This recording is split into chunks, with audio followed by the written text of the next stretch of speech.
and gentlemen, thank you so much for joining in the Lighthouse podcast. And this is episode 5. Hey! Tumesonga. Content haitaki uzembe.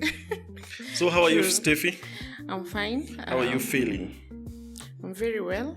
Thank you to the team that helps us set this up, because clearly it's not an easy thing. And also thank you to the viewers. They've kept us going with the engagements that they give. The feedback has been quite positive, so I believe we are doing the right thing. So let's go on. Thank you. Yeah. And I think we need to translate the viewership into the subscription also. Yeah, most of our viewers unfortunately are not subscribers, so this is a plea to you guys. Please subscribe so that you can also support this vehicle called the Lighthouse. Good. Have you subscribed? We don't want to tell you that there's a lizard or a scorpion that will come to your bed at night and chew your eye if you've not subscribed. But we just want to encourage you, because we want to reach to one family at a go. Yeah. And your subscription is going to help our algorithm to ensure that we get to many people. Yeah. Otherwise, welcome and karibu. We hope to enjoy today's episode, and looking forward to talk about a sensitive topic. I know many marriage topics are sensitive, but this one is one of those sensitive ones. Those that you don't like talking and touching. So people are wondering, what is this that you want to talk about? Unfortunately, the banner here has already sold us out. So today we are going to address third parties. Third parties in marriage. Wow. Very risky dial to touch. In your own words, risky, but also quite important to discuss about. Sure. Yeah. So I think marriage, since marriage is a serious covenant, it needs a lot of intentionality and care, especially when you're handling things like third parties. Third parties, this is a very sensitive topic that, if not handled well, can actually cause a lot of problems. Yeah, then maybe we need to break it down and actually say, who are these third parties that we are referring to? Third parties. That's a good question. What do you think is the definition of a third party? Well, bringing it into context, like the insurance, third party is anyone else aside from the driver of the vehicle. So now in marriage, the driver of that vehicle is the couple, of course. Good. So third party would be anyone else aside from the couple. I like that definition. Now, the Bible tells us something. The Bible, in the book of Genesis chapter 2, verse 24, this one is the definition I'd want us to use in explaining, not actually definition, the explanation I'd want us to use for third parties. So Genesis 2, verse 24 says, that a man leaves his father and mother and is united to his wife. Okay. So what does it mean? Marriage is made up of? Husband and wife. 2 people. Yeah. So anyone else beyond that is what? Is a third party. Is a third party. Yeah. And many people do not know that third parties start from your children. Children onwards. Exactly. Your children are third parties. The 3 dots. Children ... Exactly. Your family members are third parties. Yeah. Your friends are third parties. The social media is a third party. Yeah. Okay. Your colleagues. And, and these are people and things that have a lot of influence to marriages. So if you do not have, if you do not handle them with care, then it becomes a problem. Yeah. Actually really becomes a problem. True. It also defines, like someone said, you spend most of your hours at work. So ideally, if you're having 8 hours at work, very few hours are spent back at home with your family, because you'd be sleeping, of course. So the active hours will be less than the 8 hours that you spend at work. So ideally, time spent outside home can actually influence what you do back at home. Yeah. That's very true. And what we are saying, we are not saying that these third parties are bad. They're actually good, but our focus is on the type of influence that they have. Yeah. What influence do they have in the marriage? The famous chamas. That is what came to my mind. I remember when we were getting married, there's one thing that you told me about. Yep. These chamas, you need to know the kind of chamas that I'm going to be in. Because ideally, there's that notion out there that some serious gossip about families and serious negative influence happens at these fronts, where people get together to just talk about what happens in their homes. So I would classify that to what you were saying. Not everything is negative, not everything is positive. So I think it's important we know what are these things that we consider positive, what are those we consider negative, and how do we navigate around these issues. Good. Yeah. So, and actually that takes us to the next thing I want us to really talk about. So how do you get to realize that this one is a red flag? And this is a problem caused by a third party that I really need to be careful about. Wow, that's a very wide one. Yes. But good thing, in my defense, I can use my own context and narrow it down. What I would think is, like some of the red flags we experience, I would give a scenario where maybe someone has gotten a newborn child, and the husband is helping out with washing the dishes. Then one of your friends comes in and finds you washing the dishes. And the kind of comment that person makes will either make you continue washing those dishes or stop. Yeah. So it just depends with... They can come, Kolo amekaliwa. Yeah. Umekaliwa. Yeah. And actually, like you said, that statement would eventually turn into the man thinking, is it possible that nimekaliwa? Or am I doing the wrong thing? I'm not supposed to be Yeah. changing diapers. But if you're well-rooted, you will know why you're doing it. Yeah. To support your wife, in that particular context. So ideally, that third-party influence in such a scenario would not really affect you because you know why you're doing it. Okay.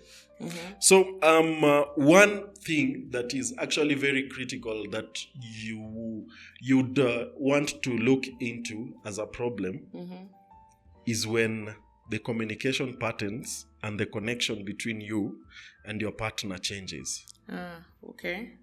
There is a possibility that can be something that is affected by the external forces. Is a third-party influence that may have done what? Suddenly, someone used to be lovey-dovey. There was a lot of connection between the two of you. A lot of love was flowing, and then it so changes. Here the red flag is the change in communication patterns. Yes, and connections. When you feel that I agree that there's really no connection, then it is important for you to be careful. You also realize that sometimes someone just decides to start prioritizing other relationships over you. Yeah, and it happens a lot. Like in the context that I used of probably working, someone would tell you it's important that I go to work because we need this money. So then the job takes preference over the family. Or someone would tell you every other day there's something happening back at home, so they need to be away. So then the external family becomes a priority over this nuclear family. And actually it brings the question, many people do not like this question. Who is your priority?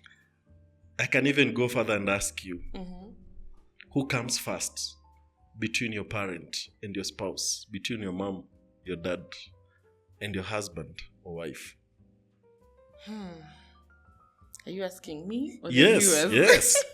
Yes. By all means. Wow.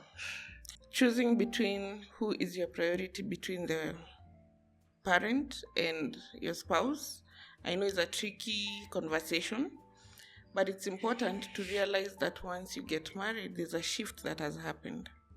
And the shift, based on that verse that you read, is basically telling us that the man shall leave their mother and father to be united with the wife, and the same thing happens to the wife. So ideally, if you do not realize you have actually shifted from that upbringing family, the family basically that brought you up, to now your spouse as a family, then there will be a problem. Sure. Yeah. So and actually, what we are saying is that it's not bad. It's good. Respect your parents. Respect your siblings. But make sure that what they are bringing to the relationship between you and your spouse is positive. It's actually very positive. It's not to break up, because some people actually intend to break marriages. Some people intend to break relationships. And unfortunately, even some parents do. Yeah. Some would be very negative. I've seen, by our experience, even with Lighthouse, we've had stories of people saying, we really love each other and would want to be together, but our parents keep coming in between and causing issues. So at that point, that's why we say there's usually a choice. So you as a person, as an individual who's accepting this negativity, what choice are you making? Yeah. I know we are going to talk about this more, but sometimes there are no clear boundaries. You've not put boundaries. There are people who come and disrespect your spouse in your house, your relatives, some very close, some, especially those who are older than you. They come and disrespect your spouse so much. So if you do not firmly put boundaries, I usually say that the first line of protection that your spouse has is actually you. Yes, I agree. That is the first line of defense that your spouse has.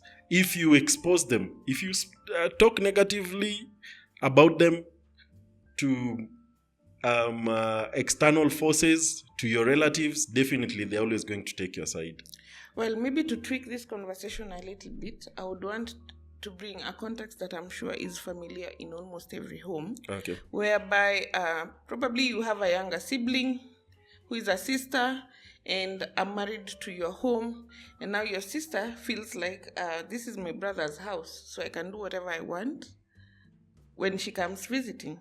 Or the same can be extended to your relatives, your aunties, your uncles, So they can say, I am coming to my son's house, so when I come here, I can basically do whatever I want. Then your wife is left hanging, because at the end of the day, this is also her house. So what happens? Or when worst case scenario, someone passes on, and then these relatives come back to the wife or the husband, but mostly it happens to the women. They will come back to you telling you that unfortunately this was our son's home, everything here belonged to him, and now that he has passed on, please give it back to us, then you can go away with your children and start a life. And that's a very sad situation. So to prevent that from happening, the boundaries you're talking about should be set from the word go.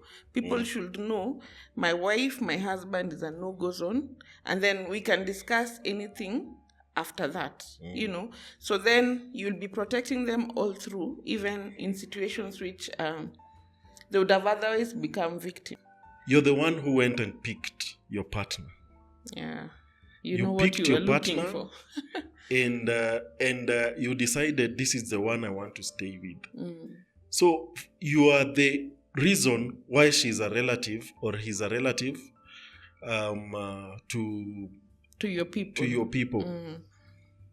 And if you do not show respect to them, your people will not respect. If you talk negatively about your spouse, trust me, even your people are going to talk negatively about them. So I think this is a very important thing to do. Just ensure that you realize this red flag. When someone starts prioritizing their family members over you, then it means there is going to be a problem with that line of third parties. Yeah, and as it's a red flag, we're not saying if you spot the red flag, then it's over. You call it quits. But for me, it should be a trigger to a conversation that you need to have. And probably with that conversation, it sorts it.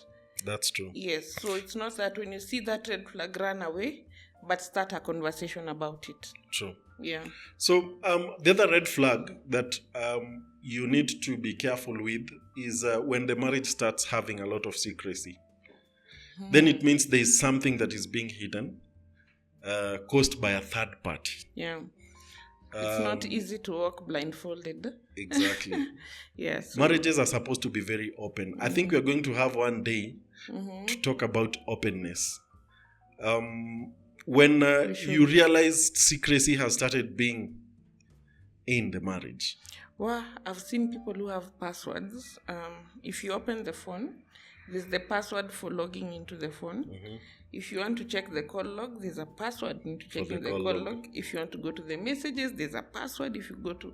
basically for every application in that phone, there's a password to it. And you wonder, how much encrypted can a phone be such that you have to keep logging into all these passwords? And sometimes maybe there's nothing you're hiding, but what comes to the person's mind? You start creating images of things that you're actually hiding. Yes, unless you have the passwords. But if you don't, there's a lot of things that will really come into your mind.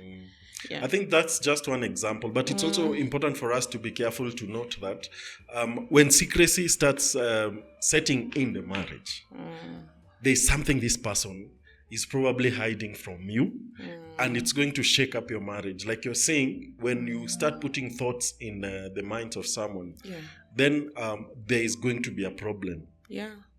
Start acquiring properties outside. You are having other relationships outside. You are trusting other people more, which also actually brings us to the next point, which I would want us to mix with this, is when there is secrecy, you also realize that sometimes someone has started to depend on other people emotionally. They don't open up emotionally to you for one reason or the other. I don't know. And you realize that they depend on other people more. They tell other people of what struggles they are going on with in life more than they tell you. But could it be... Well, let me play the devil's advocate in this and ask, could it be that this partner is not trustable enough to be confided? Yes, because you need to earn that trust as well. We've had scenarios where I talked to you about something and probably it was used against me, not you really, but the partner. You've opened up to your partner and they use whatever you tell them against you, or even plot. We've had people who are plotting even death over someone. That's true. So it's important that you also ask yourself, do you trust that person that you're with? And if not, answer the reason why. Because if you don't, then that ends up into the secrecy issue and it will build up into even other bigger things. That's true. Yeah. And just like you're saying, trust, when trust is not there, if I don't trust you with my emotions, then it means I'm not going to express myself to you. Probably you don't give me a safe space to do what? To express myself openly at that moment. I probably get a lot of judgment, a lot of backlash, and you do not understand me at all. So I think it's important for us to note these red flags. When you are not careful about them, they come slowly, kidogo, kidogo, kidogo, kidogo, and then it comes to... They keep building up. Yeah. Becomes very big. And you can't sort it once. You can't. Been a lot of issues mixed together. Yeah. So it's important for you to actually be very transparent and also share emotions within the marriage, within the confines of the two people, so that it doesn't burst. Research actually shows that close to around 50 to 60% of marriages that break up usually break up because of third parties. That's huge. So that's how these things usually start doing what? Setting in pole pole. So the 40% that's left That's really a huge percentage to go down on just third parties. Exactly. So it means it seriously needs to be addressed. Like we say, not just after marriage, but even before. Start talking about it. Sure. Yeah. And do you know how you address this? First, what we were talking about, you need to set clear boundaries. That's For very third important. parties, if you do not set clear boundaries, It's bound to be abused. yeah, Because basically it's like going to bed, leaving your doors very open. So anyone who wants to come in can just come in and do whatever they want Whatever in they your house. want. Yeah. So how do you set clear boundaries? The first thing, you need to openly communicate with their spouse. Let them know the do's and don'ts. Okay? Basically what you can live and you can live with, and things that you cannot accept. That's true. Yeah. You also need to set very clear expectations to your spouse about external relationships. Yeah. You need to tell them, this is my expectation, this is what I think, because you're also bringing two people who have been raised from different family setups, who have different mindsets, Yeah. who have known how to do things differently. So when you come together, you need to communicate and agree. This is what we'll be doing about what? About third parties. Yes. Okay? Yeah, we are not saying entirely ignore them, because family is really important. You see, this is the background. This is where you're coming from.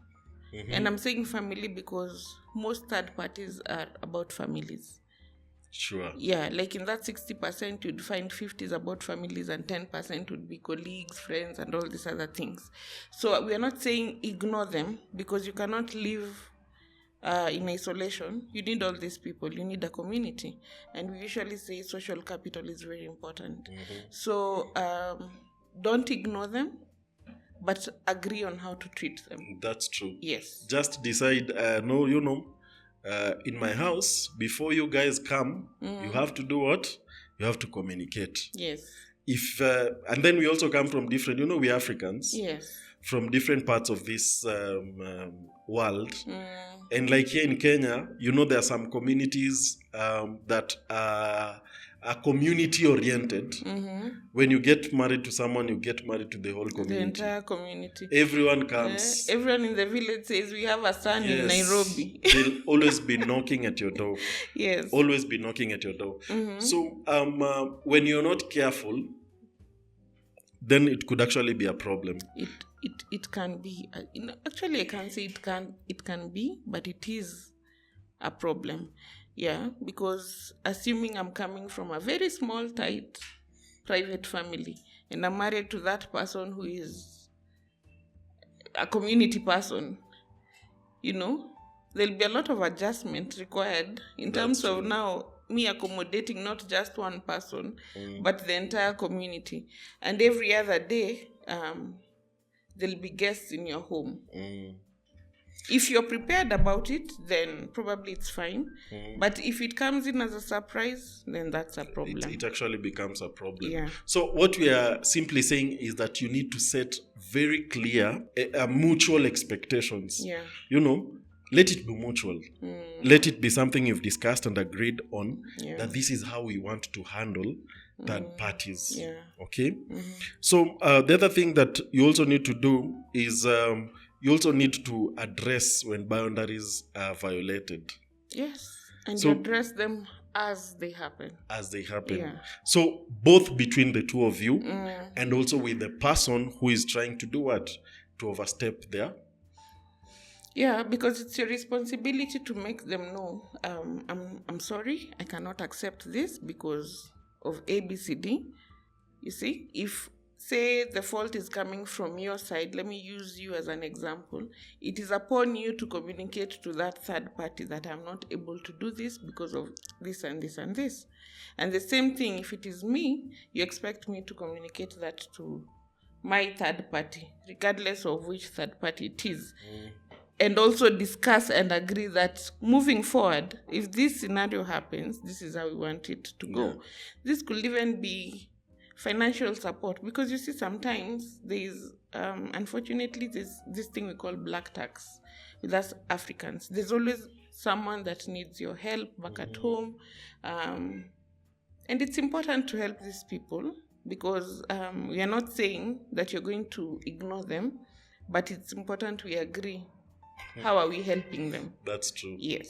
Talking of black tax and helping people, you know, sometimes there are people who think that you always need to help them and not enjoy your life. Like, for instance, if you come to my house and you find me taking meat today, meat tomorrow, the next day, and you have a problem that needs financial attention, please. Do not equate that financial attention to my meat. Exactly. Some people think you need to be like them or avoid certain things so that they may get assistance. That's I think you need to set clear boundaries. We've agreed we are spending up to 20% of our salary on third parties. We are spending up to 30% on helping so and so. So when it goes past that, so there are two things. Like, for instance, this is something we usually do in my family. Me and my wife, we have an agreement on how much assistance we give for certain things and for certain people. And we value relationships so much, but those are boundaries that we have set clearly, and we do not do what? We actually do not go past them. Oh, nice. So is that working with you, between you and your wife? Is it working? My wife, do you think it's working? Where is she? Is it working? Yes, I believe your wife says it's working. So so it's important to actually agree. And we are saying for those instances where you have to overstep, you can still overstep, but be in agreement that this one, we need to go beyond what we usually do as a norm. And I believe that captures some of these things that would come in as both a red flag and how to resolve them. But basically, through our conversations from the beginning of our podcast to now, I don't know why communication keeps popping up. You need to communicate. It's very important. So, you cannot not communicate. Yeah.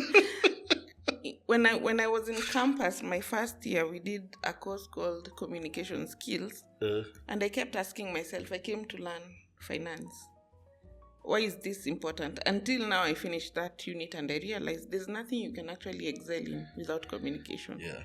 So, and actually, not just communicating.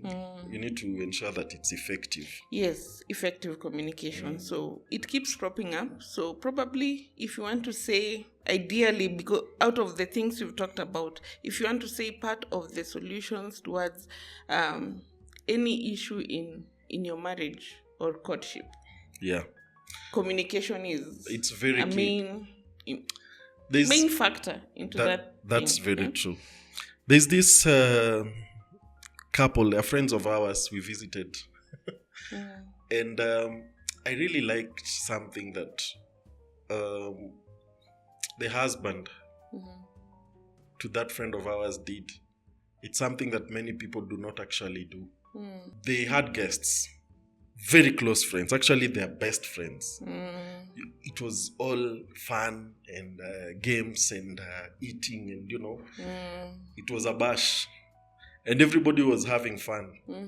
But in the middle of that fun, the guy sits us down and says, oh, guys, now we need to sit down. It's now family time. It's too late. It's too late. I think we need to call it a day and you guys need to go. Yeah, I remember that day. That sounded mean. Shout out to you, because I know with this, you know who we are talking about. We picked up that from you, and I hope one day we can get the guts to do such a thing. That's a serious lesson. From that day, I realized it's very important for you to be expressive, no matter what. When you set boundaries, it usually hurts people. Usually pricks. But at the end of the day, there are boundaries that you need to set. This is my wife. This is my husband. These are my children. These are the do's and don'ts. And this line you do not cross. Okay. Good. So it's also important that when these things also sometimes have violated the boundaries, you also need to seek counsel. Sometimes it's good to look for help. Get to talk to someone. Talk to a counselor, someone you respect, even a pastor. Yeah. Or even a parent sometimes. Exactly. Because they come with a lot of wisdom too. That's true. Yeah. So, and it's important because for you to keep afloat in that marriage, you need to ensure that you keep boundaries, because boundaries usually show that you actually love and you're protecting and you are in control of that relationship. Okay? So these clear boundaries usually prevent a lot of misunderstanding, and they also help build trust between the two of you, the couple. Totally in agreement. So talking about trust, okay? Yes. You keep on touching that. Looks good. I think I'm not used to having very free hand. So forgive me if I keep touching this. There's someone who is counting how many times you've touched it. Yes. That's you. Good. So I was actually saying that sometimes it's important to also rebuild trust. There's someone who overstepped boundaries. They probably have gone and hurt you. Could be infidelity, could be through parents interfering with the relationship, through someone prioritizing their friends over you, someone prioritizing, their pleasure and other relationships outside over your marriage. It's important for you guys to try and rebuild trust and try to unify the marriage. So it's good to give forgiveness a chance. Yeah. And have some grace. Do we go back to the Bible where we were told the number of times we need to forgive?